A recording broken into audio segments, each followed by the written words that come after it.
Hey everybody, welcome back to GWN. I am Noctair, your host. So today I have sneak peek number 3 for you guys on the Clashmas, the December Christmas holiday update that we've got from Clash of Clans.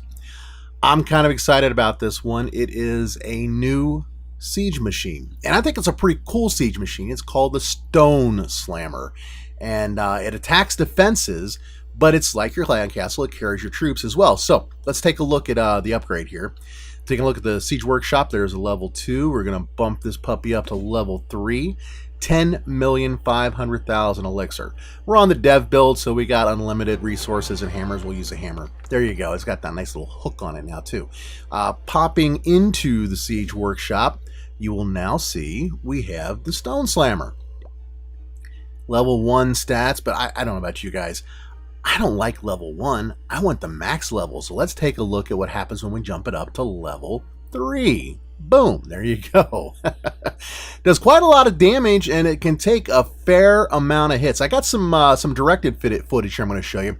First and foremost, like I said, defense only. So clan castle, town hall, collector, storages, none of those are defenses, at least not right now. So it's going to go right on past them. It's going to completely and totally skip them, not even going to pay any attention to them. But if you were to drop, say, an earthquake spell, activating your town hall, watch what happens now. The Giga Tesla pops out, so that means it is technically a defense, and it will be targeted. And it only takes 1, 2, 3. Boom, that's all it took was 3 drops. And it takes a little bit of damage from the exploding Giga Tesla ball at the very end there, but nonetheless, that is one powerful siege machine. Some other defenses, we'll take a look at the Eagle Artillery. This is a level 3 Eagle Artillery. Also going to take 3 drops, 1 and 2, and finally, kaboom. That's all it takes. Next up, we've got an Inferno Tower. Same basic thing, goes a little bit quicker. This is another, it's going to be a maxed Inferno Tower, and it's set to single stream. So you can see the amount of damage that the Stone Slammer takes from that single stream, and it's not a whole heck of a lot. And boom, it's already gone and out of there.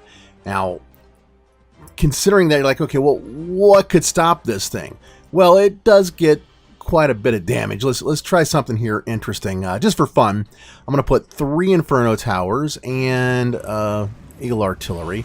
Take a look at it. All 3 of them are set to single stream. You can see how much damage they're doing it, and it didn't survive it. But again, it delivers the payload to wherever it's at, and those balloons, they're just fine. They can take down all the rest of what remains.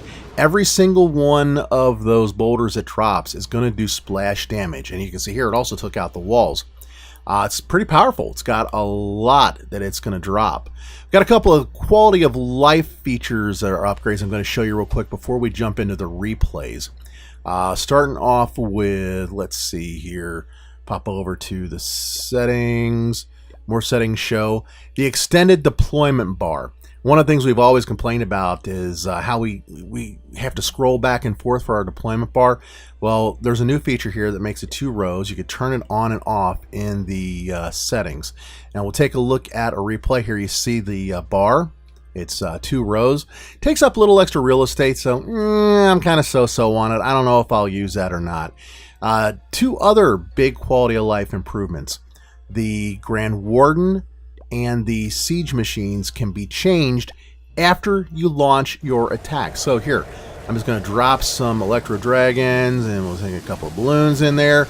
Oh no, my siege machine is set to the wrong one, and oh no, my Grand Warden is set to air. I don't want that. Well, I can go in and make those changes.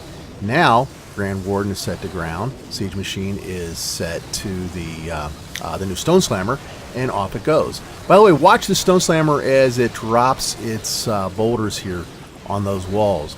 It's going to take 2 hits for it to take it out. Boom and boom, down it goes. And even with that, I could still have changed my Grand Warden, as you saw there. When I finally drop him, I can't, but getting him down and dropping him in like that does wonders. Using the Bat spell to take out some ADs, and yeah, we'll just kind of let everything wrap up here and do its thing. I got a second replay for you, and this time I zoom in a little bit. We're going to hit this base from the top. One of the things that's really nice about the wall wrecker is that it takes out the walls in front of it so that you can move your troops right into the base, especially if you like to do a lot of stuff on the ground rather than the air. But even when you're running an air attack, you're still going to have your heroes. So you really need something to bust down the walls unless you want your heroes walking all around the base. Well, if you drop your Stone Slammer in the right way, first defense it hits was that cannon. Cannon's gone. It did damage to the walls though. Now it's going to move into the base and it's going to take out that mortar. Second one drops. Okay, you see we got the opening at the top. That's all you need to get into the base. It pops and go the balloons. We've got damage all over the place. We could use an earthquake spell to take down the rest of the walls, or we could use all four of them to take down that whole centerpiece there, which is what I'm going to do. But you get the gist of it. It's still able to open the base for you as long as you plan the deployment vector properly. And that's always the key, is you got to look at the base, you got to analyze the base, figure out where am I best going to be able to use this, how am I going to be able to send it in to get those walls. If there was just one defense there and that was it, and then it went on in and it was if the rest of the walls that it hit when it got that first defense were outside the range of the boulder that drops, well then obviously it wouldn't do that for you. You'd end up opening some walls on the inside maybe, but not around the outside, and your troops will walk around. So as always, it's about the planning. It's about paying attention to where everything is and deciding what your best deployment vectors are as you send things in. So I hope you guys are kind of excited about this. We got one more sneak preview coming up on Saturday, and that one I think will be even more fun. I'm looking forward to it. It's kind of, going to wrap up the triumvirate. I can't say what it is. I know, I want to. I'm dying to tell you guys. It's really cool. But we'll have that on Saturday. And assuming that Supercell does what they usually do, hopefully we'll see this released into the wild finally sometime next week.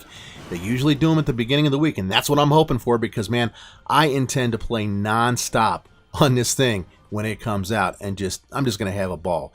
So thanks a lot for sticking around to the end of the video. Comments, questions down below. Pound the like, hit the subscribe, and let me know if you guys got any ideas for other videos. On that note, I'm out of here. I'm Casper. Y'all take care and keep on clashing. Bye-bye now.